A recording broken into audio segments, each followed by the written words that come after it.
Hello, welcome back to Desperate Living, and today I'm going to be looking at a movie book rather than a movie.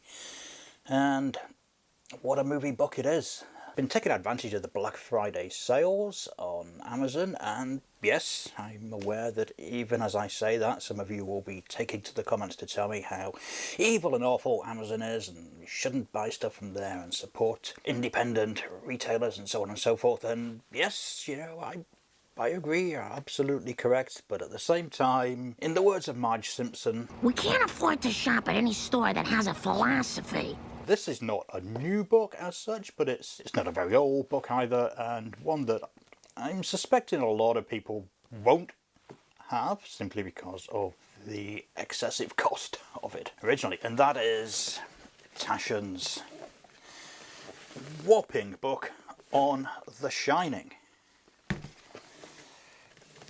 which is actually two books in a slipcase, and we'll have a look at those. But before we have a look at the book, let's talk a little bit about Taschen as a publisher and their weird shift from being the art book for the frugal purchaser, shall we say, to the kind of company that puts out books that cost several hundred, sometimes several $1,000s. It's a strange shift, and I'm not quite sure how it happened, if that was ever explained or if it just happened. I used to buy Taschen books regularly. The only place you would really see them here in the UK would be in remainder bookshops, or bookshops that were selling old stock and discount books. And the Taschen books were very, very cheap, but they seemed to be like a beginner's guide to art. A lot of classic art and a lot of modern art, lots of erotic art as well, and photography. I'm kind of counting photography in with art, and these were pretty cheap. I mean, if we look at the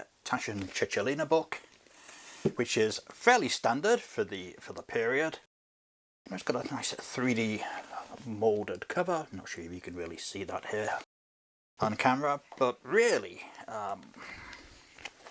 beautifully produced book. You know, slim as they often were. Do we have a page count here? I'm not too sure we do. No, it's not numbered, but I mean you can kind of see the thickness. But these will probably be about £5. We don't really have that many remainder shops anymore, it seems. There's the Works chain, if you're in a part of the country where they have that. I'm sure there are a few others knocking about as well, but mostly they seem to have diminished. But once upon a time, every town, every city certainly would have 2 or 3. If you went to Charing Cross Road in London, you could pick up all sorts of stuff. After a little while, initially you'd start picking these up as, I guess, because they were interesting looking art books and you didn't really know anything about the company. But after you'd bought a few, you started looking out for new ones. So, you get all sorts of stuff, like Tom of Finland, Giga.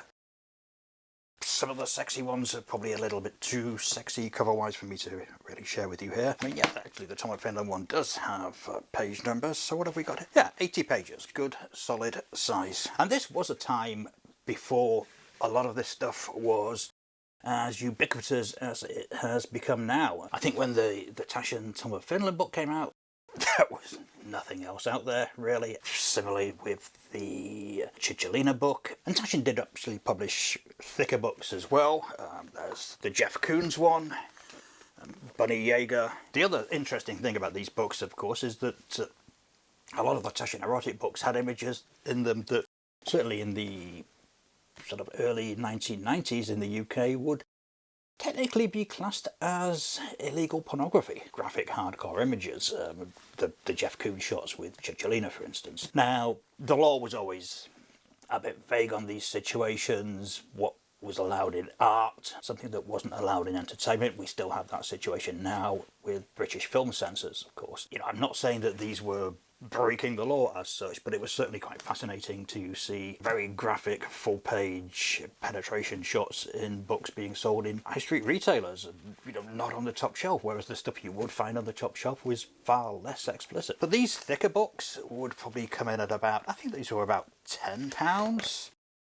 So still, an absolute bargain. Obviously they don't have because these were kind of multinational publications, a lot of the time the text would be in English, in French, in German, in Italian. You know, it'd be mixed. They don't have cover prices on them. These were probably about £10, I would think. More expensive, but still not exactly breaking the bank considering the size of them and the quality of them. I mean, I have to emphasise the fact that the Taschen books were really well produced. It wasn't on cheap and nasty paper, wasn't just thrown together, but they're really nice, good, solid paperback books. Now, as I said, things began to change. I'm not quite sure when that was. It's probably one of those things that you just didn't really notice happening so much, but I know things got slightly more expensive. Suddenly books were coming out in hardcovers, for example. By default, they're going to be more expensive. They're the big sets of things like the Bizarre magazine collections, the Exotic magazine collections, pin-up books, and so on. Lots of interesting erotic stuff, Eric Stanton things. I have the huge Playboy box, which is 5 books in some kind of carry case. Astonishing collection, absolutely brilliant. But you can certainly see how Tashen was changing just with something like this, like the Roy Stewart book, for instance. Big, thick, heavy hardcover book. Interestingly, it comes with a DVD, as did a couple of their other books, which contain material that would definitely not have been passed by the BBFC at the 18 rating. You know, and hefty, luxurious things like this Pierre Gilles book. Very expensive, very luxurious. The notorious Helmut Newton Sumo book, where the original version was maybe like, you know, way big and came with its own stand, and would probably put you back the same amount of money as a small car. I don't have one. So I do hugely appreciate the quality of the Taschen books, even if most of them these days are somewhat beyond my budget. Now, they're not the only publisher of really beautiful, luxurious books, and there were companies like, say, Fab Press, for instance. To be fair, it's probably priced sort of similar, but not. I think that the Fab Press books, by and large, I mean, I'm thinking of their Scala book, for instance, the big, huge Scala book that comes with a slipcase, and that's probably not that much cheaper than a similarly luxurious Taschen book, but it is cheaper. Taschen's books could perhaps be cheaper. They're certainly not necessarily all limited editions. I mean, some of them are, clearly, some of them are not. That's the way it is, and they've found their market, they've found their niche. I think now it's almost like... So I can't argue with the price of a Taschen book, but equally, I'm generally not going to pick them up unless I find them less than that price, which is what I did with this. This is, as I speak, I'll get this video up as quickly as possible, so that if any of you want to take advantage of this, you can do. This is 55% off on Amazon, at least Amazon in the UK. Can't say what it is anywhere else in the world. But this cost £44. The list price is usually £100, which is a lot of money for a book. 44, 45 is still not cheap for a book, you might think. But my God, it's a gorgeous package. You know, I'm a huge fan of Stanley Kubrick. Funnily enough, The Shining isn't my favourite of his movies. I don't think it's as good as people make it out to be. I don't think it's like the scariest horror film ever made, one of the greatest horror film ever made, any of that stuff. I'm kind of more interested in just the director, Kubrick, his filmmaking process, how these things were put together, and that's what this book promises. Let's take a look inside. As you can see, it's a pretty thick, chunky box, and it comes with this little side panel. I've taken the shrink wrapping off earlier. As you can see, it's kind of perforated, almost designed to tear off, you might think. And inside we have 2 books. So let's have a look at the first one first. Now, interestingly, these 2 books are slightly different sizes. I'll come to that in a moment. This is, I suppose this is what you would call the main book. And as you see, it comes with this kind of faux leather cover. Is it? I'm sure it is faux leather. I don't know. It could be real leather. I don't have a very good sense of smell, to be honest. Somebody else would have to tell you.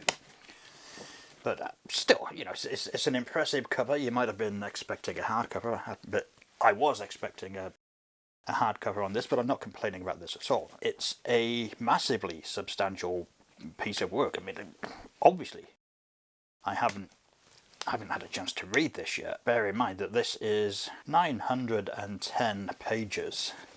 That's this one. And it kind of covers the whole of the film, the build up to the film with Kubrick's career, the writing of the film, the production, you know, different versions. And I think Kubrick's filmmaking technique obviously is legendary, notorious. To get something like this that's going to really dig into it, and you know, this I can't see how a book this thick is not going to dig into it in possibly needless levels of detail. Unlike most Taschen books, it's pretty heavy on the writing. This isn't a photo book, this is a movie book. I can't imagine that this isn't going to be a fascinating read. And then the other book, which is a hardback, and if we just show them side by side, you see it's slightly bigger, and the box takes account of that. You can't see inside here, but there's a little kind of built up bit so that they sit flush with each other for display. Nice little move. This is the Shining scrapbook. This is the photo book.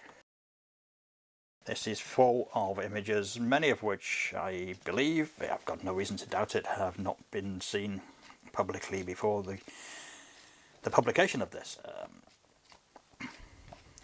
Again, looks great. This is the kind of thing that if you're a fan of The Shining, if you're a fan of Kubrick, you know, I'm sure that this alone would be something that you would probably want to read. As you can see, I'm kind of struggling just to hold it up here to let you have a look through. And really nice, this is obviously a little kind of facsimile style cover from the book in the actual movie. So this is a chunky little box. It's I think it's just short of 4 kilos in weight. So yeah, substantial. Initially when I'd heard of the book, I assumed it was going to be a bit taller. I know that there was a previous edition, a more collector's edition, a more expensive edition than this. I think something that was more like maybe 10 times, 15 times the price of this one. I'm not missing out on that, to be honest. I mean, don't get me wrong, if anyone from Tashen is watching this and wants to send me a copy, more than happy to receive it and review it. I think for most people, this will be more than enough. It's a gorgeous package. There's a weirdness here, I should point out. It depends how you want to display on your bookshelf. And now I'm probably going to get a bit kind of anal. This is the front of the box, right? This is the front of the box. This is the back of the box. As you can see, writing blurb. Front of the box. So now if you put a book on your shelf, normally you would have the front cover on this side. The back cover be on that side. But equally the spine would be on this side. So it is a bit weird. I mean, I think you probably would be preferring to have this sticking out. Cover feels like it's almost on the wrong way around, but you know, that's a personal taste, and there is always this as well. I mean, this does have kind of blurb on it as well, so it doesn't really feel like a spine as such. And like I said, you know, I'm not entirely convinced that this will be something that lasts forever. I mean, so you can have it like that, you can have it that way, or you know, frankly, you can just not give a toss and have this version like this. I'm aware, even as I'm saying this, I'm aware that this is incredibly anal and pointless, you know, but I've probably lost quite a few of you at this as it is, so I'll stop now, put it down to a kind of OCD thing.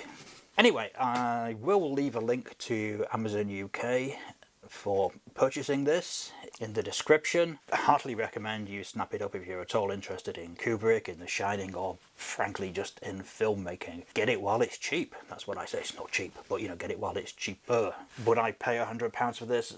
Probably not, but that's mainly because at this stage I don't really have £100 to spare on a single book. Now, as I'm sure you're aware, there's a special edition of The Shining out there on UHD from part of the Film Vault series, the same people that brought the 2001 edition out. And if you dig back into the Desperate Living vaults, then you'll actually find an unboxing of this. I don't have the Shining edition because I guess by this stage Film Voice series didn't feel the need to send out review copies, or at least they weren't sending out review copies to me. And I already have a couple of copies of The Shining. I didn't really feel the need to spend £50–60 on yet another just to have all the gubbins. Once again, anyone from Film Vault watching this, happy to do an unboxing of that and whatever else you have in your series. Hey, never hurts to ask, right? So if you've enjoyed this video, I know it's been a bit rambly, but you're probably used to that by now, aren't you? Yeah, if you've enjoyed this, then why not give it a like, share with friends, share with enemies, and if you've yet to do so, hit that subscribe button so that you'll know when we do more stuff. Got some interesting films coming up to review, and if you want to see more books to do with movies, or for that matter, just books that are interesting, by all means let me know. Okay, thanks for watching, and I'll see you again soon.